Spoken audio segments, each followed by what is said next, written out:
ఎవరైతే ఇందిరమ్మ ఇల్లు కోసం అప్లై చేశారో, వాళ్ళు ఎల్2 లిస్ట్‌లో ఉన్నారు. అయితే వాళ్ళకి ఇల్లు వచ్చే అవకాశం ఉందా అంటే, మనం ఈ వీడియోలో క్లియర్‌గా తెలుసుకుందాం. ఒకవేళ వాళ్ళు ఎల్ఐజీ స్కీమ్‌లో అప్లై చేశారా? ఎల్ఐజీ స్కీమ్‌లో అప్లై చేయలేదా? ఓన్లీ ఇందిరమ్మ ఇల్లు డబుల్ బెడ్‌రూమ్ కోసం అప్లై చేశారా? అయితే వాళ్ళు ఏం చేయాలి? వాళ్ళకు స్టేటస్ ఏమనొస్తుంది? దాని గురించి మనం క్లియర్‌గా తెలుసుకుందాం. మీకు ఒకవేళ ఎల్2 కేటగిరీలో ఉన్నట్లయితే, మీరు ఒకవేళ ఎల్2 కేటగిరీలో ఉన్నట్లయితే మీకు ఖచ్చితంగా ఇల్లు వస్తుందా అంటే దానికి జవాబు మనం ఈ వీడియోలో తెలుసుకుందాం. మీరు అప్లై చేసిన తర్వాత ఎల్2 కేటగిరీలో ఉన్నారు. గెజిటెడ్ ఆఫీసర్ వెరిఫికేషన్ అని ఉంది. ఎంపీడీఓ పెండింగ్ ఫర్ అప్రూవల్ అని ఉంది. అయితే ఇలా స్టేటస్ రావడం వల్ల మీకు ఇల్లు వచ్చే అవకాశం ఉందా? చాలామందికి ఈ డౌట్ అనేది ఉంది. అయితే ఇది వస్తుందా? రాదా? అనేది ఎప్పుడు తెలుస్తుంది? ఎప్పుడైతే ప్రభుత్వం తమ ఆధీనంలో ఉన్న డబుల్ బెడ్‌రూమ్ ఇళ్లను ఇవ్వాలని వాళ్ళ కోసం ఏదైతే డ్రా తీస్తారో అప్పుడు తెలుస్తుంది. అయితే డ్రా సిస్టమ్‌లో ఎల్2 వాళ్ళకి తీస్తారా? ఎల్3 వాళ్ళకి తీస్తారా? కొత్త వాళ్ళకి తీస్తారా? ఇదొక డౌట్. అయితే నేను మీకు చెప్పేదేంటంటే, ఎవరైతే అప్లై చేసిన తర్వాత ఎల్2 స్టేటస్‌లో ఉన్నారో వాళ్ళు ఎంపీడీఓ పెండింగ్ ఫర్ అప్రూవల్ అని ఉంటే ఖచ్చితంగా వచ్చే అవకాశం అయితే ఉంది. కానీ దానికి కొన్ని రిజర్వేషన్‌లు కూడా ఉన్నాయి. అయితే ఇది అధికారికంగా ఎవరు ప్రకటిస్తారు? హౌసింగ్ డిపార్ట్‌మెంట్ వాళ్ళు ప్రకటిస్తారు. ఈ యొక్క డ్రా సిస్టమ్ కూడా తీసేవాళ్ళు హౌసింగ్ డిపార్ట్‌మెంట్ వాళ్ళు. అయితే దానికోసమని మీ పేరు ఒకవేళ ఎల్2 లిస్ట్‌లో ఉన్నట్లయితే రిపోర్ట్‌లో ఏం చూపిస్తుంది రీమార్కులో? రీమార్కులో మీకు ఎటువంటి నెగెటివ్ లేకుంటే any mismatch Aadhaar card అని కాకుండా అప్లికేషన్ క్లోజ్ అని కాకుండా మీకు నార్మల్‌గా MPDO pending for approval gazetted officer verification అని ఉంటే మీకు వచ్చే అవకాశం ఉంది. రీమార్కులో ఏమీ లేకుండా మీకు ఎలాంటి ఫ్లాట్ లేకుండా, ఎలాంటి ఇల్లు లేకుండా మీకు గానీ, మీ కుటుంబ సభ్యులలో ఎవరికీ గానీ సొంత స్థలము, సొంత ఇల్లు లేనట్లయితే మీకు వచ్చే అవకాశం ఉంది. ఎవరికైతే సొంత స్థలము, సొంత ఇల్లు ఉన్నదో వాళ్ళంతా ఎల్3 కేటగిరీలో చేర్చబడ్డారనేదైతే గవర్నమెంట్ చెప్తుంది.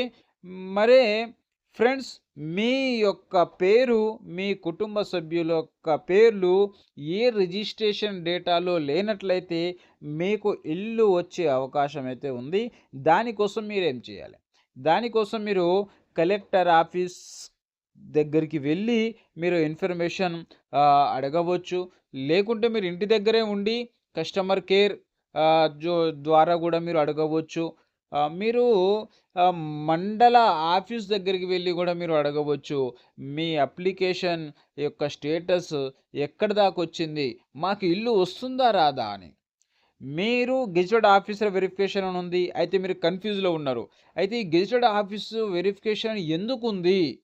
అంటే గెజిటెడ్ ఆఫీసర్‌ను ప్రభుత్వం ఎన్నుకోబడింది. ప్రభుత్వం అతనిని నియమించింది. అతని యొక్క పని వెరిఫై చేయడం. మీ యొక్క ఫామ్‌లను ఆన్‌లైన్‌లో వెరిఫై చేయడం. వెరిఫై చేసిన తర్వాత ఆఫ్‌లైన్‌లో కూడా మీ ఇంటికి కూడా వస్తారు. మీ ఇంటికొచ్చిన తర్వాత అక్కడ కూడా సర్వే చేస్తారు. కావాలనుకుంటే మీ ఆధార్ జిరాక్స్, మీ యొక్క ration card, voter ID, current bill ఇలాంటివి తీసుకొని వెళ్తారు. తీసుకొని వెళ్ళి వాళ్ళు ఆఫ్‌లైన్‌లో వెరిఫై అయిపోయిన తర్వాత ఆన్‌లైన్‌లో గూడా వెరిఫై జేస్తారు. ఎవరైతే వెరిఫికేషన్‌లో ఆహ్, ఎవరైతే నియమితులైతారో, ఎవరినైతే ఎన్నుకోబడతారో వాళ్ళకు మళ్ళీ ఎంపీడీఓ పెండింగ్ ఫర్ అప్రూవల్ అయితే చూపిస్తుంది. ఎవరైతే ఇంకా ఆన్‌లైన్‌లో సర్వే కాలేదో, ఆఫ్‌లైన్‌లో కూడా వాళ్ళు సర్వే చేయలేదో అటువంటి వారికి గెజిటెడ్ ఆఫీసర్ వెరిఫికేషన్ అనేది చూపిస్తుంది. ఎందుకంటే ఆ వెరిఫికేషన్ అనేది ఇంకా పూర్తి కాలేదు కాబట్టి.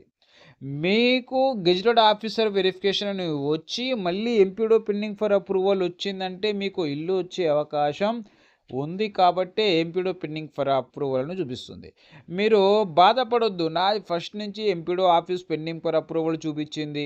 మళ్ళీ గెజిటెడ్ ఆఫీసర్ వెరిఫికేషన్ చూపిచ్చింది. మళ్ళీ అదే ఎంపీడీఓ పెండింగ్ అప్రూవల్ చూపిస్తుంది. నాకు ఇల్లు వస్తుందా? రాదా? డబుల్ బెడ్‌రూమ్ వస్తుందా? రాదా? తలకాయ పెట్టుకొని చాలామంది ఆలోచిస్తున్నారు. ఎలా ఏం చేయాలని చానా బాధపడుతున్నారు. మీరు ఎటువంటి బాధపడవలసిన అవసరం లేదండి. ఎందుకంటే ఆ స్టేటసు ప్రతి ఒక్కరికి మారుతుంది.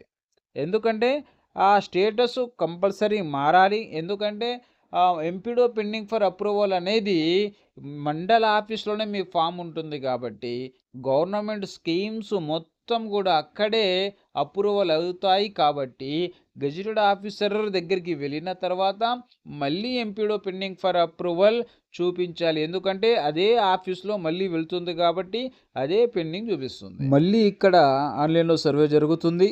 అప్పుడు మీరు అర్హులైతే ఖచ్చితంగా ఇక్కడ అప్రూవల్ శాంక్షన్ అని చూపిస్తుంది. అప్పుడు మన యొక్క అప్లికేషన్ అనేది అప్రూవల్ అవుతుంది. అప్రూవల్ అయిన తర్వాత అక్కడి నుండి మళ్ళీ కలెక్టర్ ఆఫీస్‌కు వెళ్తుంది. కలెక్టర్ ఆఫీస్ దగ్గర కూడా అక్కడ కూడా మళ్ళీ సర్వే జరుగుతుంది. ఇలా దశల వారీగా ఏమవుతుందంటే సర్వే జరుగుతూ ఉంటుంది. అక్కడ ఆ సర్వే చేసిన తర్వాత మన స్టేటస్ అనేది చేంజ్ అవుతూ ఉంటుంది. చివరికి మన యొక్క అప్లికేషన్ను అప్రూవల్ చేసేది హౌసింగ్ డిపార్ట్మెంట్ వాళ్ళు. వాళ్ళు అధికారికంగా ఏదైతే లిస్ట్ రిలీజ్ చేస్తారో అప్పుడు ఎవరైతే అప్రూవల్‌గా ఉంటారో వాళ్ళ యొక్క పేర్లను ఆ లిస్టులో పెట్టి వాళ్ళు రిలీజ్ చేయడం జరుగుతుంది. కాబట్టి మనం ఆ లిస్టు కోసం వేచి చూడాలి. ఎందుకంటే ఆ లిస్ట్ అనేది హౌసింగ్ డిపార్ట్మెంట్ నుంచే వస్తుంది. ఎలాగైతే ఇప్పుడు ఎల్ఐజీ స్కీమ్ కోసం అప్లై చేసిర్రో, అప్లై చేసిన వాళ్ళ యొక్క అర్హుల లిస్ట్ అనేది 25వ తారీఖు వస్తుంది. 25వ తారీఖు లిస్టు విడుదలవుతుంది ఎలిజిబుల్. అందుకోసమే ఇప్పుడేం చెప్తున్నారు, 23 వరకు లాస్ట్ డేట్ ఉంది. 23 తర్వాత మీకు ఎటువంటి మార్పు చేర్పులు చేసుకోలేరు. మీకేమైనా మార్పులు చేయాలంటే అప్లికేషన్‌లో మార్పులు చేయాలంటే ఖచ్చితంగా మీరు 23 తారీఖు లోపల చేసుకోండి. తర్వాతకి 25వ తారీఖు ఎలిజిబుల్ లిస్టు అప్రూవల్ లిస్టు వస్తుందనైతే చెప్తున్నారు.